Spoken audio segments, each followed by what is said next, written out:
तो इस वीडियो में हम आपको इंसानी दिमाग के कुछ हैरान कर देने वाले साइकोलॉजिकल यानी कि मनोवैज्ञानिक फैक्ट्स के बारे में बताने वाले हैं। तो जो हमारी इंसानी दिमाग है वह इस यूनिवर्स की सबसे कॉम्प्लेक्स चीज़ों में से एक है और हमारे दिमाग की जो वर्किंग प्रोसीजर है या फिर कार्य प्रणाली है वह कैसे काम करता है हमारा दिमाग, इस बात का पता लगाना आज तक एकमात्र पहेली ही रह गया है। यानी कि आज तक कोई भी इस बात का एग्जैक्ट पता नहीं लगा पाया है कि हमारा जो दिमाग है वह किस तरीके से काम करता है। और हमारे इंसानी दिमाग को समझने के लिए हर रोज़ नए नए रिसर्चेस किए जाते हैं और हमारे दिमाग और हमारे मन को समझने के लिए जो भी स्टडीज़ की जाती हैं उसे हम साइकोलॉजी कहते हैं।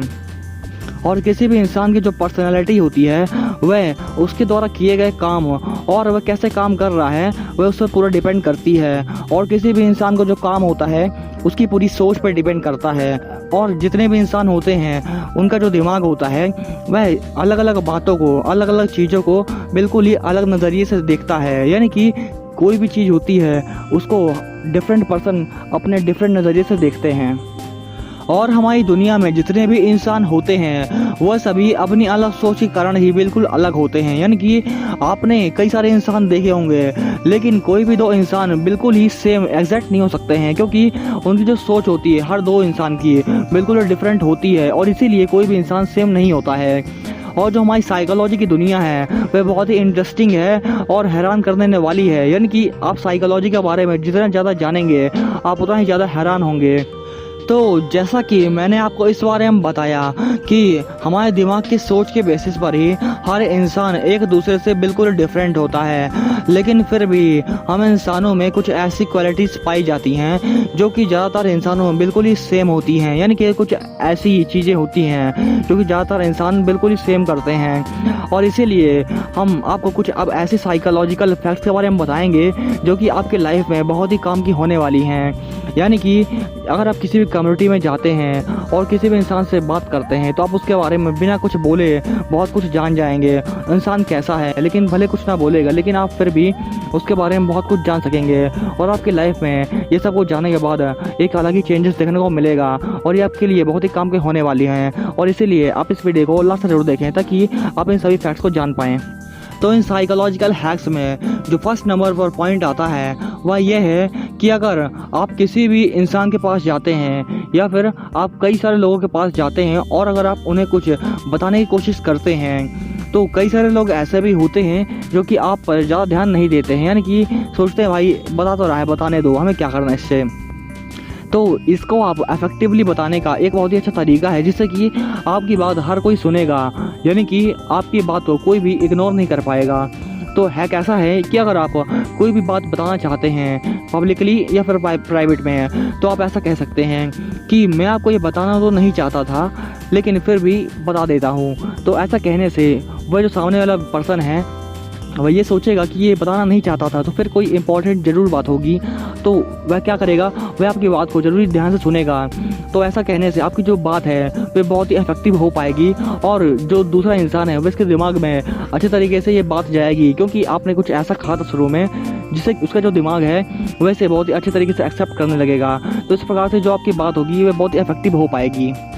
और इसके बाद जो सेकंड नंबर का पॉइंट आता है वह यह है कि अगर आपको कोई भी पर्सन कोई एडवाइस देता है या फिर सलाह दे रहा होता है किसी भी चीज़ के बारे में तो आपको उसे कभी भी यह नहीं कहना चाहिए कि मुझे पता था या फिर ये किसी काम का नहीं है, और बल्कि इसकी जगह आपको ये कहना चाहिए कि यू आर राइट, यानी कि आप सही कह रहे हैं। तो ऐसा कहने से क्या फ़ायदा होगा आपको, तो ऐसा कहने से उसके दिमाग में सामने वाले के जो कि आपको कुछ बता रहा है या फिर एडवाइस दे रहा है उसके दिमाग में आपके लिए एक अलग ही स्पेस बन जाती है और उसके साइकोलॉजिकल दिमाग में एक ऐसी इमेज बनती है कि आप बिल्कुल अच्छे इंसान हैं जो कि उसकी बात सुनते हैं। तो ऐसा कहने से उसके दिमाग में आपकी एक पॉजिटिव इमेज बनती है और इसीलिए अगर आपके सामने कोई कुछ एडवाइस दे रहा है, आपको समझा रहा है तो आपको कभी भी ये नहीं कहना चाहिए कि गलत है या फिर मुझे पता था, बल्कि आपको उसे ध्यान से सुनना चाहिए और उसमें पॉजिटिव तरीके से आपको रिएक्ट करना चाहिए या फिर आपको ऐसा कहना चाहिए कि आप सही कह रहे हो या फिर किसी भी तरीके से उसकी बात को सपोर्ट करना चाहिए। ऐसा कहने से सामने वाले के दिमाग में आपकी एक पॉजिटिव इमेज बनती है। और इसके बाद जो थर्ड नंबर का पॉइंट आता है वो कुछ इस प्रकार का है कि यदि आप किसी भी इंसान को कुछ समझा रहे हैं या फिर किसी भी चीज़ के बारे में बता रहे हैं या फिर कुछ पढ़ा रहे हैं, और यदि जो सामने वाला पर्सन है वह अपने सिर नीचे करके खड़ा हुआ है, तो आप उसके बारे में ये समझ जाइए कि उसे आपकी बात से कोई भी इंटरेस्ट नहीं है या फिर उसे उस चीज़ को सुनने के लिए कोई भी मन नहीं है, यानी कि वह आपकी बात को नहीं समझना चाहता सीधी बात पे। तो अगर आप चाहते हैं कि वह आपकी बात को ठीक से सुने और समझे, तो इसके लिए आप उस सामने वाले से कोई क्वेश्चन कर सकते हैं, यानी कि मैंने इस टॉपिक में जो भी बोला आपको क्या कुछ कमी लग रही है, या फिर उस टॉपिक के बारे में यदि आप पढ़ा रहे हैं तो क्वेश्चन कर सकते हैं कि मैंने अभी क्या बताया है। और यदि आप चाहते हैं कि मुझे उसे बताना कोई ज़रूरी नहीं है, सिंपल से आप उस कुछ भी बात ना करें, यानी कि उस इंसान को आप कुछ भी ना बताएं क्योंकि वह आपकी बात में बिल्कुल भी इंटरेस्ट नहीं रखता है। और इसके बाद जो पॉइंट नंबर 4 है वह कुछ ऐसा है कि यदि आपसे कोई भी पर्सन कुछ काम करने के लिए कहता है तो आपको हमेशा ही उसके लिए हाँ नहीं कहना चाहिए, यानी कि मैं ये कर दूंगा वह भी कर दूंगा। और यदि आपको पर्सन बार बार काम दे रहा है तो आपको हमेशा उसे हाँ नहीं कहना चाहिए। ऐसा क्यों नहीं करना चाहिए? तो ऐसा करने से आपकी जो इमेज होती है वह डाउन होने लगती है उसके सामने, यानी कि ये तो कोई भी काम कर देता है, ये बिल्कुल ही फ्री बैठा रहता है, इसके पास कोई भी काम नहीं है, और इसीलिए दूसरा पर्सन आपको हमेशा ये काम देता रहता है और आपकी जो इज्जत होती है, यानी कि जो आपकी इमेज होती है उसके सामने वो बिल्कुल ख़राब होने लगती है और आपकी पूछ कोई भी नहीं करेगा, यानी कि आपके बारे में ज़्यादा कोई इन्फॉर्मेशन नहीं लेगा। फिर वो तो सबका काम करता रहता है, वह फ्री आदमी है, वह सभी काम कर देता है, और ऐसा करने से आपकी इमेज डाउन होने लगती है सभी के सामने। और इसीलिए कुछ बातों में लोगों को नहीं करने की भी आदत डाले, यानी कि नो कहें लोग किसी काम के लिए, यानी कि आपको हमेशा ही नो नहीं कहना चाहिए, लेकिन कभी कभी किसी काम के लिए नो कह देना चाहिए। और ऐसा कहने से लोगों के बीच आपकी जो इमेज होती है वह कभी भी ख़राब नहीं होती है और हमेशा हाई रहती है। और कोई भी इंसान तब अकेला फील नहीं करता है जब वह कई सारे इंसानों के बीच ना हो, यानी कि जब उसके पास कई सारे लोग ना हो तब अकेला फील नहीं करेगा, बल्कि रियलिटी में तब अकेला फील करता है जब उसकी परवाह कोई भी नहीं करता है या फिर उसके बारे में कोई भी नहीं पूछता है या फिर सब उसकी ओर से ध्यान हटा देते हैं। रियली में इंसान तब अकेला फील करता है जब उसकी तरफ कोई भी इंसान ध्यान देना बंद कर देता है। और अगर कोई भी इंसान दिन भर अकेलेपन की फीलिंग में रहता है तो उसकी जो हेल्थ लॉस होती है वह उतनी ही ज़्यादा होती है जितना कि एक दिन में 15 सिगरेट पीने वाले की होती है।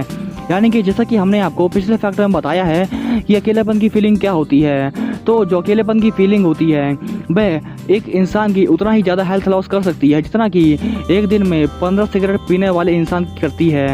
यानी कि अगर कोई भी इंसान एक दिन में 15 सिगरेट पी जाता है, वहीं दूसरा इंसान दिन भर अकेलेपन की फीलिंग में रहता है, ना कि अकेला रहता है, क्योंकि अकेला रहना की अलग बात है और अकेलेपन की फीलिंग की अलग बात है। तो जो अकेलापन दिन भर फील करता है वह अपनी हेल्थ को बहुत ही ज़्यादा लॉस करता है जितना कि सिगरेट पीने वाला करता है, और इसीलिए हमें मैक्सिमम कई सारे लोगों के बीच में रहना चाहिए। और ये जो फैक्ट है कि बहुत ही अजीब प्रकार का साइकोलॉजिकल फैक्ट है। तो फैक्ट यह है कि यदि आपको ऐसा लगता है कि आपको कोई आवाज़ लगा रहा है और आप उससे पूछते हैं कि क्या तुमने मुझे आवाज़ लगाई थी, और उसके बाद आपको पता चलता है कि उसने तो आवाज़ लगाई नहीं थी, तो पता नहीं आवाज़ कैसे आ रही थी, तो आपको ये लगता हो कि ये क्या मेरा दिमाग ख़राब हो गया है, तो क्या किसी अच्छे दिमाग की निशानी या फिर ख़राब दिमाग की? तो ये जो निशानी है ये एक अच्छे दिमाग की निशानी है। यानी कि यदि आपको अपना नाम खुद ही सुनाई देता है ऑटोमेटिक, कोई आपको भले न बुलाए, तो ये आपके दिमाग की हेल्दी होने की निशानी है, ना कि ख़राब होने की। और बहुत से लोग ऐसे होते हैं जिनके कि कई सारे फ्रेंड्स होते हैं, और कुछ लोग ऐसे भी होते हैं जिनके कुछ गिने चुने फ्रेंड्स ही होते हैं, यानी कि 2-4 फ्रेंड्स ही होते हैं। तो जिनके कि कई सारे दोस्त होते हैं उनकी कंपेयरिंग में जिनके दोस्त कम होते हैं, तो जिनके दोस्त कम होते हैं उनकी जो दोस्ती होती है बहुत ही पक्की होती है, और कम दोस्त जिनके होते हैं उनके दोस्त ज़्यादा ईमानदार होते हैं, क्योंकि जिनके कई सारे दोस्त होते हैं तो सभी दोस्त तो ईमानदार हो नहीं सकते हैं, क्योंकि कई सारे लोगों में स्ट्रेंथ बनाना कुछ मुश्किल हो जाता है। वहीं जो कुछ गिने चुने दोस्त होते हैं वह ज़्यादा ईमानदार हो पाते हैं। ये एक साइकोलॉजिकल फैक्ट है। और अकॉर्डिंग टू साइकोलॉजी यानी कि मनोविज्ञान के मुताबिक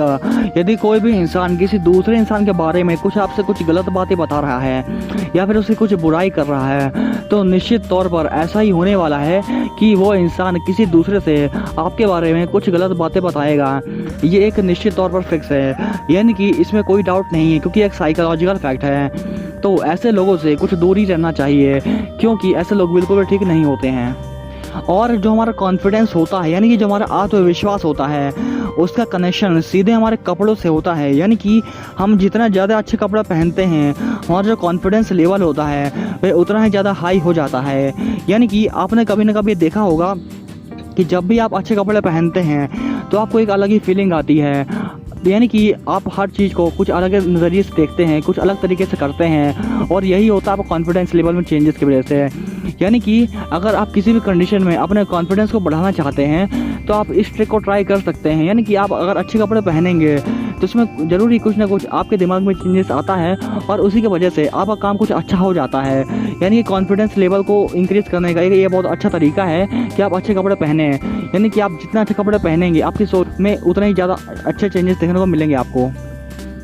और जिन लोगों की मेमोरी ज़्यादा तेज़ होती है या फिर जिन लोगों का भी IQ लेवल नॉर्मल इंसान से थोड़ा ज़्यादा होता है तो उन लोगों को रात में जल्दी नींद आने की पॉसिबिलिटी थोड़ा कम हो जाती है। यानी कि जिन लोगों का दिमाग ज़्यादा तेज़ चलता है उन लोगों को रात में जल्दी नींद नहीं आती है, क्योंकि इनका जो दिमाग होता है वह काफ़ी ज़्यादा वर्क करता है और सोचता रहता है नई नई चीज़ों के बारे में। और इसीलिए जो इंसान होते हैं जिनका कि दिमाग तेज़ चलता है उन्हें रात में थोड़ी देर से नींद आती है और उन्हें बहुत जल्दी नींद नहीं आती है। और जब कभी भी हम कई सारे लोगों के बीच अपने किसी भी चीज़ के बारे में फुल कॉन्फिडेंस के साथ और पूरी सच्चाई के साथ बात करते हैं तो वहाँ पर जितने भी लोग होते हैं उन्हें हमारी पर्सनालिटी सबसे अट्रैक्टिव उस समय लगती है। यानी कि हमारी जो पर्सनालिटी होती है उस समय सबसे ज़्यादा अट्रैक्टिव लोगों को लगती है जब हम अपने फुल कॉन्फिडेंस लेवल के साथ बात करते हैं और पूरी सच्चाई के साथ बात कर रहे होते हैं। और आपने कई सारे लोग ऐसे देखे होंगे जो कि बात बात पर कसम खाते रहते हैं, किसी भी चीज़ के लिए कोई भी बात चल रही हो वहाँ पर कसम खा लेते हैं। तो ऐसे लोग जो होते हैं वह साइकोलॉजी के अकॉर्डिंग बहुत ही सच्चे होते हैं और साफ दिल के होते हैं ऐसे लोगों। यानी कि ओवरऑल ऐसे जो इंसान होते हैं बहुत ही अच्छे होते हैं जो कि हर बात पर कसम खाते रहते हैं। और यदि आप किसी भी इंसान से किसी बात के बारे में कंफर्मेशन चाहते हैं यानी कि क्या वो इंसान जो उसने मुझे बात बताई थी पहले वो बात सच थी या फिर झूठ थी, तो आप उस सच या झूठ का पता लगाने के लिए आप उससे रात में बात कर सकते हैं। यानी कि आप सोच रहे होंगे कि रात में बात करने से क्या फ़ायदा होगा, क्या वो मुझे रात में क्यों सच बोलेगा, भाई रात में ऐसा क्या होने वाला है। तो अगर कोई भी इंसान किसी भी इंसान से रात में बात करता है तो अगर आप उससे रात में कुछ पूछेंगे तो जो हमारा ब्रेन होता है, दिमाग जो होता है वह रात में काफ़ी ज़्यादा थक चुका होता है क्योंकि वह दिन भर काफ़ी ज़्यादा काम करता है। तो रात में वह बहुत ज़्यादा कुछ सोचता नहीं। यानी कि अगर आप किसी भी इंसान से कुछ पूछते हैं तो इसके ज़्यादा चांसेस बड़े आते हैं कि वो सच बोलेगा, क्योंकि रात में जो दिमाग होता है वह ओवरऑल बहुत ज़्यादा थक चुका होता है और थकने की वजह से वह ज़्यादा सोचता नहीं है। और यदि वह ज़्यादा सोचेगा नहीं तो झूठ नहीं बोलेगा, क्योंकि हमें झूठ बोलने के लिए ज़्यादा सोचना पड़ता है। और इसी साइकोलॉजी का फ़ायदा उठा के आप उससे ये पूछ सकते हैं क्या वो बात जो थी वो सही थी या फिर गलत थी, और इस तरीके से आपको ये पता लग सकता है कि वो बात जो थी उसने बताई थी वो गलत थी या फिर सही थी। और जो कई सारे रेस्टोरेंट वाले होते हैं वे अपनी पूरी बिल्डिंग में हर कोई कलर पेंट नहीं करते हैं, बल्कि मैक्सिमम जो यूज़ करते हैं कलर्स वह लाल, पीले और नारंगी कलर्स का यूज़ करते हैं। और इन कलर्स के यूज़ करने के पीछे ये एक रीज़न है जो कि साइकोलॉजिकल है, क्योंकि ये जो रंग होते हैं वह हमें भूख लगने का एहसास कराते हैं। यानी कि अगर हमारे भूख थोड़ा अंदर होती है और हमें भूख पूरी फील नहीं होती है तो ऐसा कलर्स देखने से हमारी जो भूख होती है हमारे दिमाग को भूख का सेंस ज़्यादा होने लगता है, जिसकी वजह से हमारी जो भूख होती है वह बाहर आने लगती है। यानी कि हमें पूरी तरीके से सेंस हो जाता है कि हमें भूख अब लग गई है। तो ऐसा करने से जो रेस्टोरेंट्स वाले होते हैं उन्हें फ़ायदा होता है, क्योंकि जब उनके यहाँ कंज्यूमर जाएगा तो वहाँ पर जब बैठेगा तो ऐसे कलर देखने की वजह से साइकोलॉजिकली उसे ज़्यादा भूख लगेगी और ऐसा करने से वो पेट भर खाना खाएगा वहाँ से, और ऐसा करने से रेस्टोरेंट वाले को ज़्यादा फ़ायदा होगा। और वह इसीलिए इन कलर्स का यूज़ करते हैं अपने पूरे रेस्टोरेंट को पेंट करने के लिए। और हमारी दुनिया में जो मैक्सिमम लोग होते हैं, यानी कि हमारी दुनिया में जो ज़्यादातर लोग होते हैं वह पैसों के पीछे भागते हैं, यानी कि मुझे किसी भी तरीके से पैसा मिल जाए। लेकिन मनोविज्ञान जो है वह यह कहता है कि पैसा जो होता है वह किसी भी इंसान को एक निश्चित सीमा तक की खुशी दे सकता है। यानी कि पैसे की खुशी देने की एक लिमिट होती है और उस लिमिट के बाद जो पैसा होता है वह खुशी नहीं दे पाता है। और इसीलिए हमें पैसे को सब कुछ नहीं मानना चाहिए, क्योंकि पैसे की खुशी देने की एक लिमिट होती है और उसके बाद पैसा किसी काम का नहीं होता है। और जो वुमेन्स होती हैं यानी कि जो औरतें होती हैं वह सिर्फ उन्हीं व्यक्तियों से ज़्यादा बहस करती हैं या फिर किसी भी टॉपिक पर ज़्यादा कन्वर्सेशन करती हैं या फिर बात करती हैं जिनकी वो सच में केयर करती हैं या फिर परवाह करती हैं। यानी कि जो औरतें होती हैं वह सभी से फालतू बकवास नहीं करती हैं, वह सिर्फ काम के इंसानों से ज़्यादा बात करती हैं। और अगर आपको हमारी ये वीडियो इन्फॉर्मेटिव लगी हो तो आप हमारे इस चैनल को ज़रूर सब्सक्राइब करें, क्योंकि हम आपके लिए ऐसे ही इंटरेस्टिंग एंड इन्फॉर्मेटिव वीडियोस लाते रहते हैं। And thanks for watching this video.